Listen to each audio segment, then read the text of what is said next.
What's going on, ladies and gentlemen? What's going on? It's your boy Mills from Mill City Boxing, home of the high-level pro boxing media, the Fighters Channel, the Trainers Channel, the People's Channel. And we have here the one and only Sergio Mora. What's going on? Oh, man, I'm just enjoying Puerto Rico, man. I love it here. Great climate, great people, great food, great music. Love it. What do you think about the fight, Subriel Matías versus Paro? I think it's going to be Matías' coming out party, man. I think he's something special. You know, the power is unlike, something I haven't seen in a long time. The power's real. He reminds me a little bit like Felix Trinidad. He has that lanky body. He has that power, and now he just needs the following and the support from the Boricuas. And I think with him defending his championship here on his soil, in su patria, I think it's gonna be a big coming out party for him. How do you see the fight ending? What's your prediction?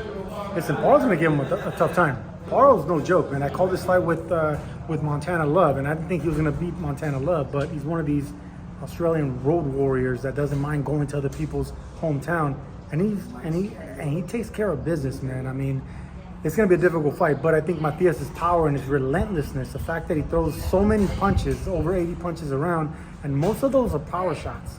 He's just nonstop coming, and he takes a good punch. So I think it's gonna be one of these fights where it's close until it's not, and he's gonna end up getting the stoppage around 9 rounds. Do you see Paro having the advantage in the beginning of the rounds? Yeah. He has a footwork. I think he has better defense. That's one thing I can look at Matías and say that he's lacking is the defense, the upper body movement, but his offense is defense. So I think the footwork, the speed is probably going to be on Paro's side as well. So yeah, I think the first half of the fight, I won't be surprised Paro might be winning the first half of the fight, but that power is going to take over in the second half, and I don't think Paro's going to be able to withstand that onslaught. What do you think about Paro's inside work? Obviously, that's one of the bigger traits of Subriel Matías. As far as him hanging in the inside, what do you think? I don't think he should fight on the inside. I don't think we're going to see Paro on the inside. I think he clinches once he gets in there. I think he's going to be turning Matías, and not fighting Matías' fight. So I don't think we're going to see much inside fighting from Paro. We're going to see a lot of holding. We're going to see a lot of clinching, a lot of walking, trying to walk back the puncher. That's what I would do. And Paro, he reminds me of a lot of boxers, but he has pop himself too. Hell of a good jab, good right hand, and he's a strong guy. So Paro has more power than most boxers that move as much as him. When this fight comes down to politics, A side, B side, obviously Subriel Matías, the 140 champion, the IBF champion at that, defending his title for the second time in Manatí, Puerto Rico, but also Paro, a guy that has, performed a couple times in 20,000 capacity people. Obviously his first time in America with Montana Love. But as far as that is concerned, and knowing that Gervonta Tank Davis is fighting on the same day, talk to me about all that, and how does that come into factor as a fighter? Listen, man, you said it perfectly for me, and you set me up perfectly. Matías needs to make a statement. I mean, he's in a loaded division. I mean, all eyes are going to be on him. I called him the boogeyman. I tweeted this out. I got a lot of shit for it by a lot of people saying he ain't no boogeyman. How is he not a boogeyman? Champions aren't calling out his name.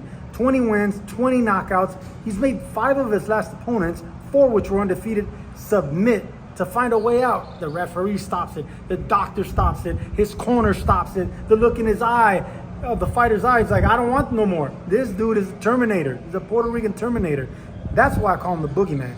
But he needs to do it on a championship level now. So if he can stop someone like Paro, who's never been stopped, undefeated, that's how you send a message to a loaded division in the junior welterweight division. They're all going to be watching this fight. Everybody. That's how you make the statement. Now, Leonard, that'll be said that, he is not that boogeyman. Everybody's saying that he's the boogeyman. Never really gave a reason why he's not the boogeyman, but he did say his line in the horse is Gary Antoine Russell at 140 pounds. What do you think about that fight? Hey, Russell is another hard puncher. I mean, 100% knockout ratio. There's only a handful of guys that have 100 knockout percentage. That's Virgil Ortiz, that's Better BF, that's Antoine Russell, and Subriel Matías. I mean, that's a 100% knockout ratio club, handful of fighters. So these guys are all beasts in their own way. So if one guy that's a boogeyman says that the other man's not a boogeyman, you got to respect that. But if they can cross each other's paths, that's how we find out who's the head one, the main one. This Saturday, if it's a close fight, talk to me. Who does it go to? It probably has to go to the Boricua. I mean, we're in Puerto Rico, close fight. I would think they will get the judges' nod. But Paro has fought a Puerto Rican before. Not in Puerto Rico, but he has faced that challenge before. He has faced that, and he passed it. So he has the confidence of that. I think he's going to have the confidence in the judges. I mean, I don't think there's going to be all Puerto Rican judges here, Sergio. True. You know what? I haven't even analyzed that. I haven't even researched the judges. That's Chris Mannix's job. Oh, but I'm going right there next. Okay, so who are the judges? Right. And the referees. Okay. Does it play a factor, Sergio? It always plays a factor. Of course it plays a factor. I mean, if you're going to get judges that like aggression, then it's going to go Matías' way. If you're going to get judges that can actually, give rounds to boxers, then Paro's going to sneak out those early rounds. What kind of referee are you going to have? Someone that's going to let you clinch, then it's going to favor Paro. Someone that's going to break you up right away, then it's going to favor Matías. So these are all things that I research once I find out. But yeah, once I break down that, then I can pretty much tell what type of fight it's going to be. Last fight, Leon Paro, Montana Love. Last fight, Subriel Matías, Urkashev. Who's been fighting at the highest level? I would say Urkashev was a tougher fight. And the fact that Urkashev was forced to submit in that fight. I thought Urkashev was going to win, by the way. I picked Urkashev to win that fight. That's when I realized Matías is the goods. So yeah, I think Subriel Matías has the momentum heading in his favor. He just has to take care of business on Saturday to capitalize on that popularity. Besides their last opponents, who do you think has fought in the higher level? They're probably even.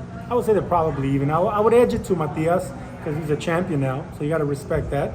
But it was a vacant championship. He didn't beat a champion, so they're pretty even. But I would kind of edge it out to Matías.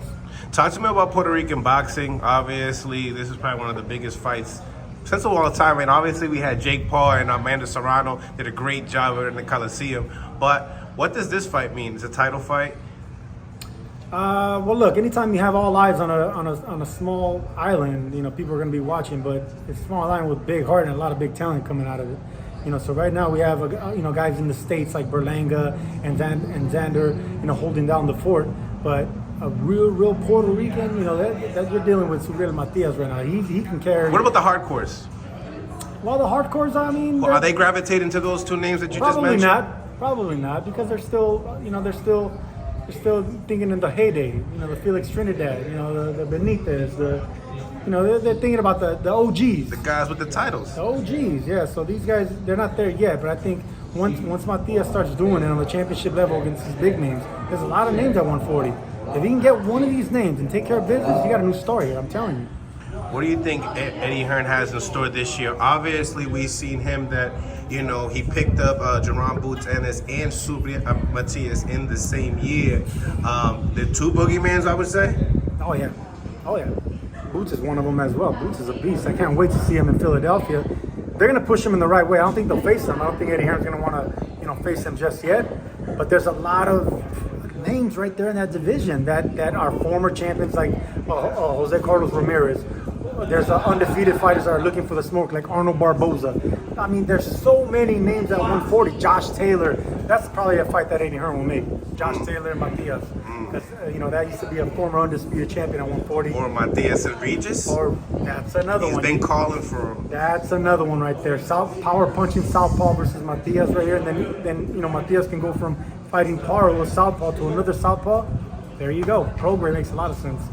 So going back, piggybacking what you were saying with Jerome Boots Ennis, he's fighting David Avanesian, the replacement for Cody Crowley. What do you think about the fight? Is that a lineup? How do you see it? It's a lineup, and you know what? It's a replacement, so you can't hate on Avanesian. Avanesian's a tough fighter, a hard puncher. It's a good fight. It's not the fight we all wanted Boots to have that coming out party, but it's a good replacement fight. All right, so I'm not hating on it. Rashidi Ellis said that he's willing to take that fight as well, a fight that was supposed to happen until he lost to Ramon Villa. They had a back and forth in a press conference. Is that a fight still that you would want to see? Yeah, of course. Ellis has the speed, has the fight IQ. He was able to beat and take Alexis Rocha's undefeated record. This guy's a guy that's going to be avoided. If I was Ellis and I was Team Ellis and I wanted to see Matías against a boxing, see how he's going to manage it, Yeah, I would see. I would watch that fight, but if I'll be honest with you, if I'm a matchmaker, I'll avoid that fight. It's not a pretty fight stylistically and aesthetically. So obviously, when you look at the promotion with Jerome Boots and Eddie Hearn is very, strong upon getting that Terrence Crawford fight. Speak to me upon that fight. Is that one of the more skillful fights in boxing? Oh, yeah. And what would be your prediction in that fight? Well, look, you can't go against the number one fighter on the planet. That's Bud Crawford. But if you're gonna say who's the closest facsimile of Bud Crawford and number one fighter, and you're gonna say Boots. Boots is the real deal. They both are the best at switching from orthodox to southpaw. They both got power. They go both for the kill. They both have that it factor. So yeah, man, I would probably still favor Crawford, but time's not on his side now. Time's not on his side, and Boots is hungry, young, hungry, and willing to take on anyone on any risk on the big stage. So if that fight gets made, wow, buckle up. So, you did mention Crawford. He wants to get that, a Canelo Alvarez fight. Is that something that's far-fetched for you as a fighter? Do you think or is that right in his lane? When you got His Excellency Turki Al-Sheikh, riding these big shapes and making these big fights happen with those big money fights. Yeah, I can see it happening. Why not? Money talks in this business. And like I said, His Excellency's making fights happen, writing big checks. That's it. Is it far-fetched? I used to think it was far-fetched. Not anymore. He got a big fight coming up. Obviously, a guy that's, a bigger guy. What do you think about that? I don't know his name. Don't want to butcher it either. Do you know his name? Who? Crawford's next opponent. No, I don't know it yet. I know they're fighting in LA. It's going to be a hell of a card, but no, I got my eyes on this fight right now. Exactly. Like I said, appreciate you for tapping in, Sergio. Man, hey. And also, it's a pleasure as well. Hey, hell of an interview, by the way, man. Thank you, man. I appreciate it, man.